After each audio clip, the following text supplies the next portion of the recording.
이 엄청난 미술 속에는 잠을 깨우는 자에게 대한 처절한 저주가 적혀져 있습니다.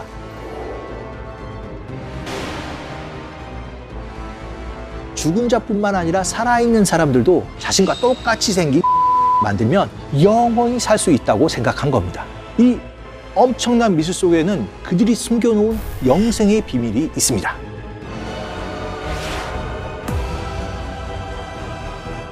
안녕하세요. 한국예술종합학교 교수 미술사학자 양정무입니다.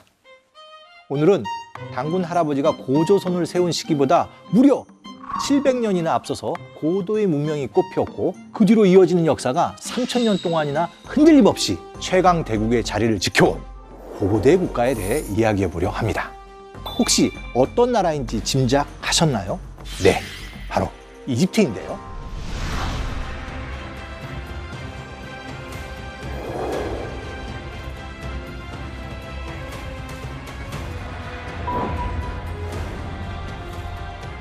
여러분이 저에게 이집트 미술이 뭔가요? 라고 물으시면 저는 까마득히 먼 과거에 탄생한 너무도 놀라운 미술이라고 밖에 답할 수 없을 것 같습니다. 고대 이집트가 남긴 미술을 떠올려 보면 피라미드, 거대한 신전과 미라, 그리고 화려한 장신구와 황금 마스크까지 정말 어마어마한데요.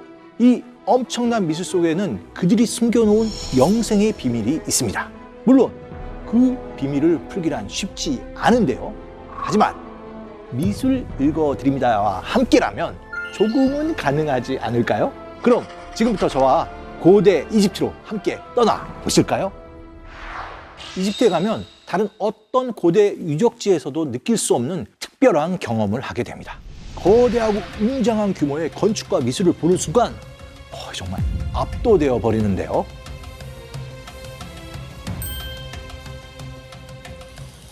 하지만 사실 이집트 미술의 핵심은 규모에 있는 것이 아닙니다. 인류가 지금까지도 궁금해하는 이 문제에 대해 이집트인들이 미술 속에 숨겨둔 비밀을 찾는 것이 우리가 관심을 가져야 할 진짜 핵심일 텐데요. 이 문제란 바로 죽음입니다.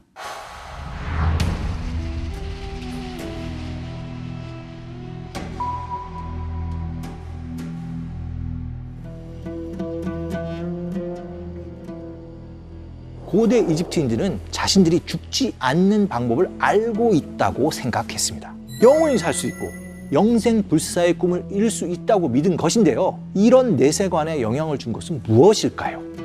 바로 이집트를 관통하는 나일강이었습니다.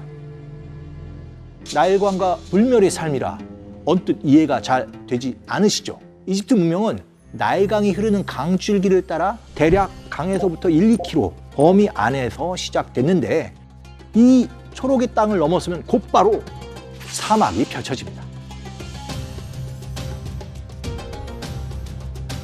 그러다 보니 이집트 사람들은 항상 생명과 죽음, 풍요와 불복 두 개의 세계를 동시에 생각할 수밖에 없었던 거죠.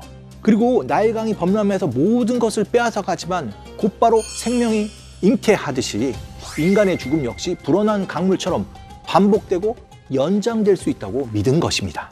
이렇게 나일강에서 비롯된 내세관, 즉 죽음 이후에도 삶이 계속된다는 믿음은 영생을 이어갈 수 있도록 구체적인 방법을 제시하는데요.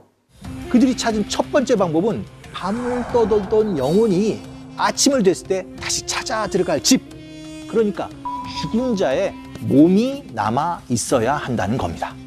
그럼 어떻게 해야 몸을 썩지 않게 보존할 수 있을까요? 이집트인들은 오랜 고민 끝에 한 가지 방법을 찾아내는데요. 그게 바로 미라였습니다. 미라를 만드는 방식은 다음과 같습니다. 첫 번째로 죽은 사람의 몸을 과실주로 깨끗이 닦고요.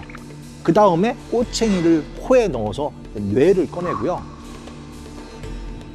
이집트인들은 감정을 느끼는 기관이 뇌가 아닌 심장이라고 믿어서 뇌를 중요하게 생각하지 않았다고 합니다. 그래서 뇌는 빼내서 그냥 버렸다고 하는데요. 오늘날 뇌과학자가 들으면 별로 안 좋아하실 것 같네요. 3단계가 되면 수술용 칼로 시체의 배를 가르고 폐, 위, 간, 창자 요것만 남기고 모든 장기는 제거를 하고요. 이 4개의 장기는 몸 밖으로 꺼내 각각 카노푸스라는 단지 안에 담아 보관을 합니다. 몸속에는 오직 심장만이 있는 것이죠. 4번째 단계, 수분을 제거하기 위해 40일 동안 나트론이라는 천연 소금을 몸에 덮어서 보관하는데 수분이 다 빠져나가면 온몸이 쭈글쭈글하게 됩니다. 그 다음에 쭈그레진 몸에 톱밥과 천을 넣어서 몸을 채우고요. 건조한 피부에는 유약을 발라서 냄새가 나지 않게, 그리고 또 피부를 윤택하게 만들어줍니다. 마지막 단계, 깨끗한 천으로 목과 팔, 다리를 감은 뒤 몸의 각 부위에 부적을 올리게 되면 미라가 완성되는 것이죠. 이집트 최고의 기술로 만들어진 미라 중에서 세계에서 가장 유명한 미라를 꼽는다면 과연 누구의 미라일까요? 여러분들도 한 번쯤 들어보셨을 텐데요. 바로 람세스 2세의 미라입니다. 생전에 람세스 2세는 큰 키에 풍채가 당당하며 매부리 코가 매력적인 청년이라고 알려져 있죠. 지금까지 남은 각종 석상을 보면 기록에 전해오는 대로 그 위엄이 잘 느껴지는데요.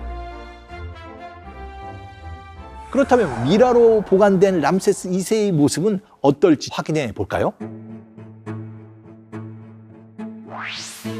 어때요? 힘없이 누워있는 미라의 모습이 세계 최강 대국인 이집트를 다스렸던 파라오라고 생각을 하니까 조금은 충격적이시죠? 그런데 사실 그가 이제 90세에 죽은 걸 생각하면 이 모습은 뭐 당연하게 느껴지기도 합니다. 하지만 그는 후대에 나이든 이 미라의 모습으로 기억되고 싶지 않았던 것인데요. 대부분 석상을 보게 되면 젊고 건장한 20대의 모습으로 남겨두었습니다. 람세스 2세의 미라를 보면 살아 생전에 누린 모든 영광과 권위가 허무하게 느껴지기도 합니다. 람세스 2세와 달리 생은 짧았지만 미라를 덮는 화려한 마스크로 사후에 더욱 유명해진 파라오도 있습니다. 바로 어린 나이에 왕위에 올랐다가 18살에 죽은 비운의 파라오 투탕카멘인데요. 그의 마스크는 황금 11kg과 아프가니스탄에서만 생산되는 귀한 보석인 라피스 라줄리 등을 활용해서 최고의 재료, 최고의 솜씨로 완성되었습니다. 그 덕분에 투탕카멘의 얼굴은 신왕국 이집트의 얼굴이라고 불리고 있죠.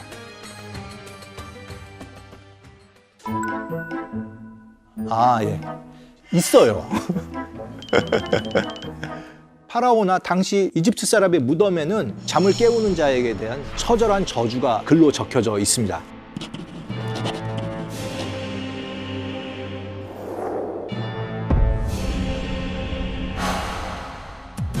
그리고 실제 투탕카멘 무덤을 발견했던 그 발굴대에서는 직후에 굉장히 무서운 일들이 많이 있었는 걸로 알려져서 정말 미라의 저주는 있다 이렇게 알려져 있기도 하는데요. 참고로 투탕카멘의 그 무덤을 발굴한 발굴대장 하워드 카터 씨는 천수를 누리고 안전하게 생활을 마감했기 때문에 미라의 저주가 있는지 없는지는 정확히 말하기는 좀 어려울 것 같습니다. 그런데 아무리 기술과 과학이 발전하더라도 미라를 통해 육체를 보존하는 것만으로 영생을 이어간다는 게 불안할 수밖에 없었던 겁니다. 여러분도 잘 아시겠지만 인간의 몸은 결국 유한할 수밖에 없습니다. 그걸 제대로 알고 있었던 고대 이집트인들은 미라 말고 또 하나의 보험을 들기 시작합니다. 고대 이집트인들이 찾은 영원히 사는 두 번째 방법, 바로 인체 조각입니다. 튼튼한 돌로 조각해서 여러 개를 만들어두면 미라보다 훨씬 안전할 거라고 생각했던 거죠.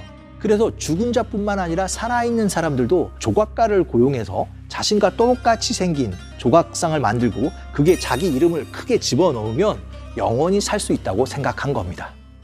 지금 보시는 것이 고대 이집트의 인체 조각상인데요.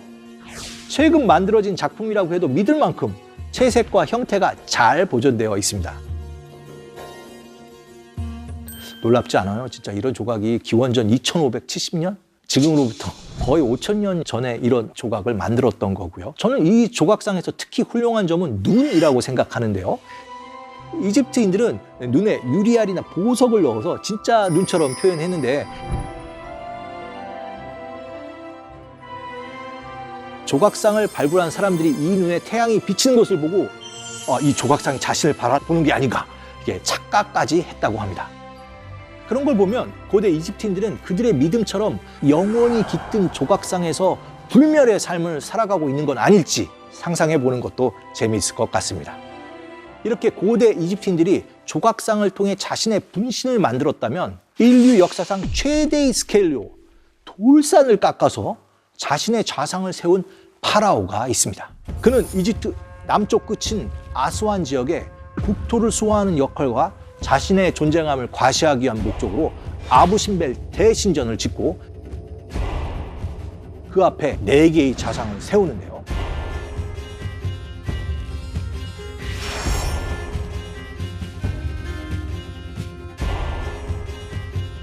이런 어마어마한 프로젝트를 발동시킨 건 바로 최강의 파라오 람세스 2세입니다. 그렇다면 그는 왜 이런 엄청난 계획을 세운 걸까요?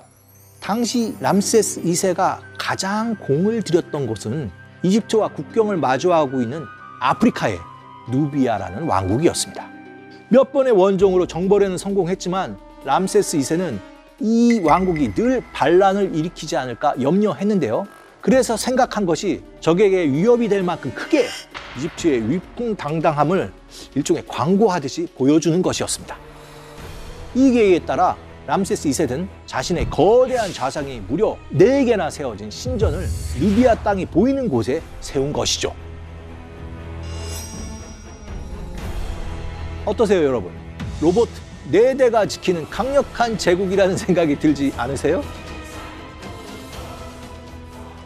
제가 사실 처음 내돈내고 본 영화가 로버트 태권브이였습니다. 그런데 이 아부신벨 앞 람세스 좌상이 일어나면 정말 로버트 태권브이랑 비슷하겠구나 하는 생각이 떠오르더라고요.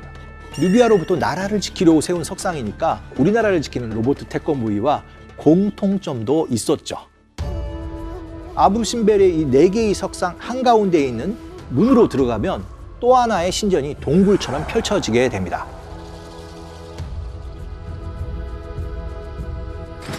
그 안에 들어가서 보면 파라오인 람세스 2세가 이끄는 이집트 군대가 라이벌인 히타이트와 전쟁을 벌이는 모습이 구조로 멋지게 조각되어 있습니다.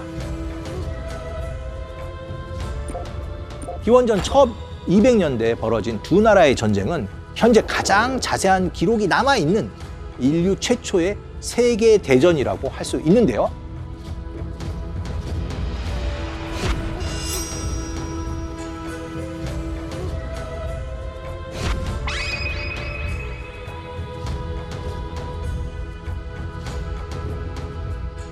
네 차례에 걸쳐 계속 벌어진 전투는 과연 누구의 승리로 끝났을까요? 그건 누구도 알 수가 없습니다. 서로 양쪽 다 이겼다고 기록을 남기고 있는데요. 당시 히타이트의 영토가 살짝 늘어났기 때문에 히타이트가 이긴 게 아닐까 추측이 되지만 카데시 전쟁 기록이 더 많이 남아있는 이집트가 기록을 내밀면서 압도적인 승리를 했다고 주장을 하니까 최후의 승자가 누구인지 정확히 알 길은 없는 거죠. 일단 이집트의 기록을 보면 적군의 기습으로 포위당한 이집트 군대가 전멸당할 위기에 빠지는데요. 부조에 보이시는 것처럼 이때 람세스 2세가 용감하게 나서서 화소를 쓰며 적군을 완벽히 제압했다고 합니다. 손이 2개로 그려진 만큼 람세스 2세가 빠르게 활을 쐈다는 것을 표현하고 있는데요. 이 밖에 적의 목을 치려는 강력한 정복자의 모습도 그려져 있어서 아주 인상적입니다.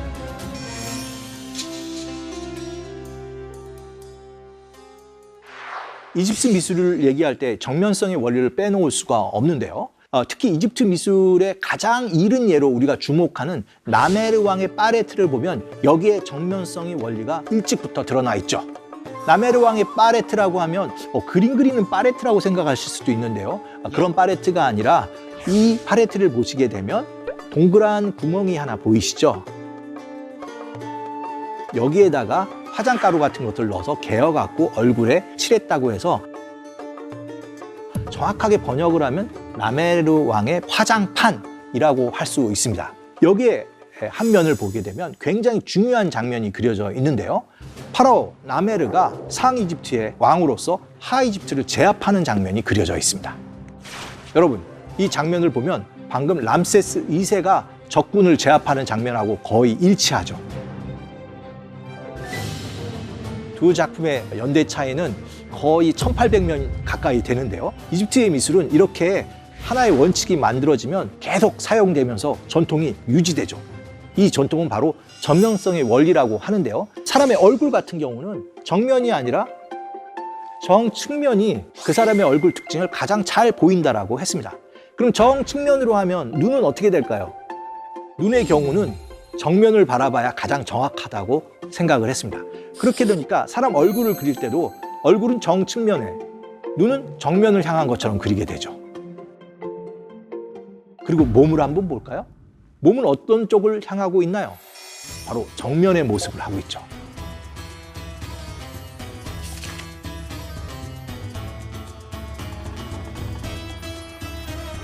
하지만 다리는 또 정측면으로 틀어져 있죠.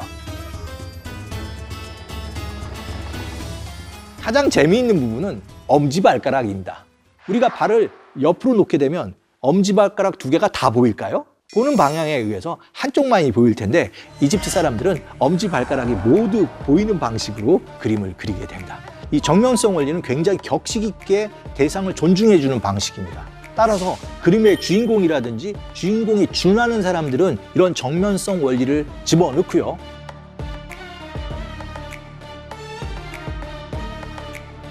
적군이라든지 아니면 좀 보조적인 사람들, 말하자면 하인 같은 사람들에게는 이 법칙을 엄격하게 정하지는 않았던 것 같습니다. 혹시 이집트 미술의 원리를 안다면 지금 보시는 이 만화를 보고 박장대소하고 웃으셔야 합니다. 이 만화는 이집트에서 미술을 공부하는 학생들의 모습을 보여주고 있는데요. 왜 웃기는 그림일까요?